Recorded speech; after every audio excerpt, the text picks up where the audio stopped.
Таза бийлик, элдик ишеним. Улуттар биримдиги номер 8.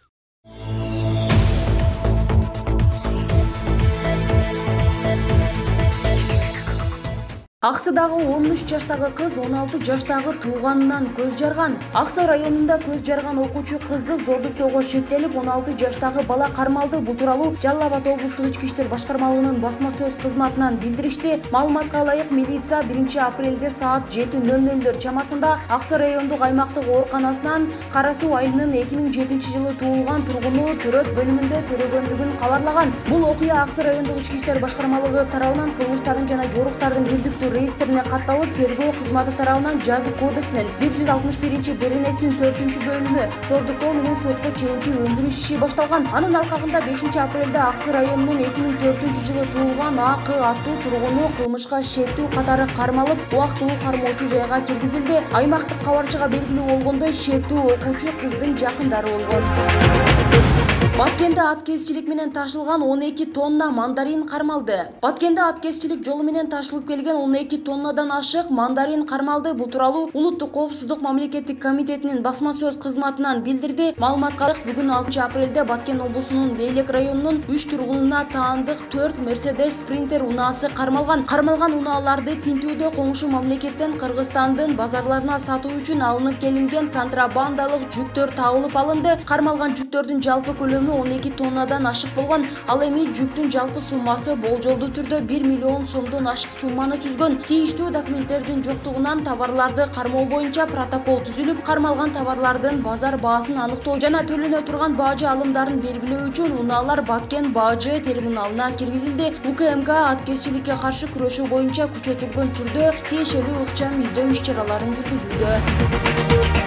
Активист Тилекмат Куреновдун уулу Арубек шаардык соттун астында атамды бошоткула деген ураан жазылган плакат көтөрүп чыкты. Бүгүн саясатка аралашам деп чок жерден абакка түшкөн активист Тилекматтын соту болгон. Балким баланын үнү сотко жетип акталып калат деген пикирлерди жазгандар да жок эмес. Ал эми соттун астына Тилекматты колдоп келгендер аны эркиндикке чыгаруу талабын коюшту.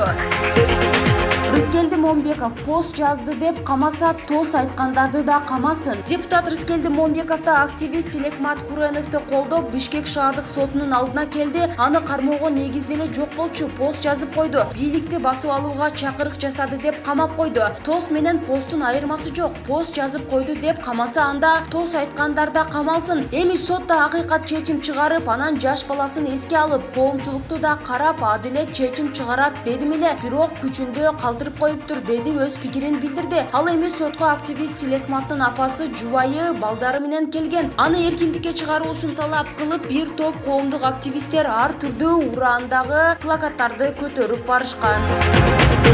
Кыргыз бийлиги COVID-19 менен күрөшүүгө 2,4 миллиард сом камдап жатат. Быйыл коронавирус инфекциясы менен күрөшүү үчүн бюджеттен 2 миллиард 400 миллион сом каралууда. Бул тууралуу экономикалык жана финансы министринин маалымат кызматы билдирди. Каражат күтүлбөгөн чыгымдарды, анын ичинде COVID-19 боюнча эпидемиологиялык кырдаал өтө курчуп кеткен учурда каржылоо бөлүгүнө киргизилген. Саламаттыкты сактоо жана социалдык өнүктүрүү министрлигине, медициналык мекемелердин кызматкерлерине жана оорунун очогу жайгашкан аймакка тартылган жарандарга компенсация төлөө үчүн 500 миллион сом каралды деп айтылат маалыматта. Ошондой эле министрлик COVID-19 каршы вакцина алуу үчүн эл аралык донорлорго кайрылып жатканын белгилейт. Өкмөт коронавирус менен күрөшүүгө донорлордон каражат тартуу иштерин күчөтүү боюнча тапшырма берилгенин кошумчалады.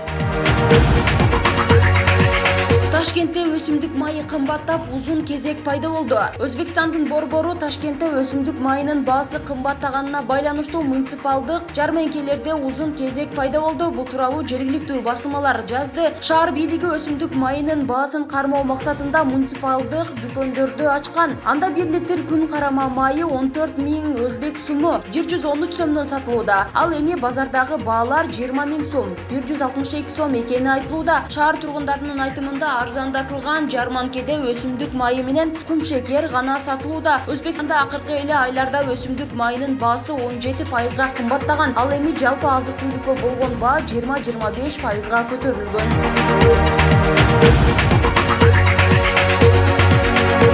Ирандын тышкы иштер министри Кыргызстанга келди. Ирандын тышкы иштер министри Мухаммед Джавад Зариф 5 апрель түнү Кыргызстанга расмий сапары менен келди. Бул тууралуу Кыргызстандын тышкы иштер министрлигинин басма сөз кызматы Азаттык радиосуна билдирди. Ага ылайык Зариф Кыргызстандын тышкы иштер министри Руслан Казакбаев менен 6 апрелде жолугат. Тим Ирандын тышкы иштер министринин Кыргызстанга сапары жөнүндө толук маалымат кийинчерээк берилерин кошумчалады. Евразия Today агенттиги Ирандын тышкы иштер министри Мухаммед Джавад Зариф президент Садыр Жапаров менен жолугуп, стратегиялык маанилүү маселелерди аймактык жана эл аралык иштер боюнча пикир алышаарын жазды. Ирандын тышкы иштер министринин Борбор Азия өлкөлөрүндөгү сапары 8 апрелде аяктайт.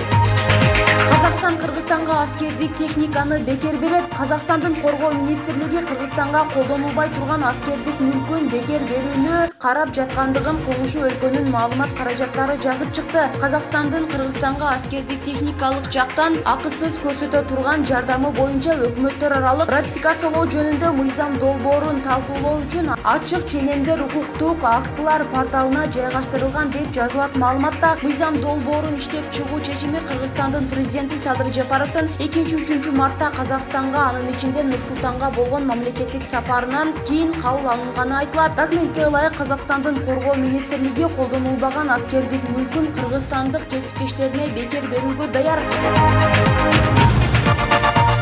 Жалал Абад шаарында апрель окуясы эскерилди. Бүгүн 6 апрелде Жалал Абад шаарындагы Эркиндик аянтында апрель окуясы эскерилди. Ага өкмөттүн Жалал Абад облусундагы ыйгарым укуктуу өкүлү Абсаттар Сыргабаев, мэр Эрнистбек Ормоков, мекеме ишканалардын жамааттары жана тургундар катышкан. Бул тууралуу Жалал Абад шаардык мэриясынан кабарлашты. Иш-чарада гүлчамбар коюлуп, Куран окулду. Андан соң театрлаштырылган көрүнүш чагылдырылып, эскерүү сөздөрү айтылды. Кала башчысы 7 апрель окуясынан ар бир бийликтин бутагы сабак алып, мындай катачылыктарга жол берилбеши керектигин айтты. Бул күнү жаркын келечек үчүн жанын курмандыкка чалган ар бир баатырдын эмгеги унутулбай турганын баса белгиледи деп айтылат маалыматта.